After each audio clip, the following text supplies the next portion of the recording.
Hey guys, today I'm going to take one of my thrifted finds, DIY it, and make it one of my pinned wants of a very expensive brand like McKee and Company or Pottery Barn. First I go in and clean it with my trusty crud cutter that just gets everything off. We don't know where this was located because it was a thrifted item. I got this for $8. Hey, if I mess it up, no big loss. I go in first with my chalk paint. I love my chalk paint, and I give it an all over good coating of that. And then I go and I mix some of that chalk paint with baking soda, mix it, and that's what's going to give that texture, feeling like it's a stone finish to it. Hey, if you're new here, I'm Kristen, the Creative Peacock, and welcome. If you're returning, thanks for coming back and being part of our creative chaos. After that first layer dries, I go in and give it a good second layer, just make sure that it has a lot of texture to it.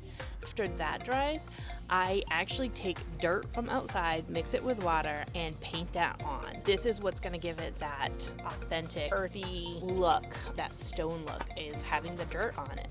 Then I just take a damp paper towel, wipe it down to get all the actual dirt particles off. Remember that wicker lampshade that I thrifted for also $8? Fits perfectly on this lamp, and I am so happy with how it came out. $16 total invested. Make sure to like and subscribe so that you can see what projects I'm going to get into next. Bye guys!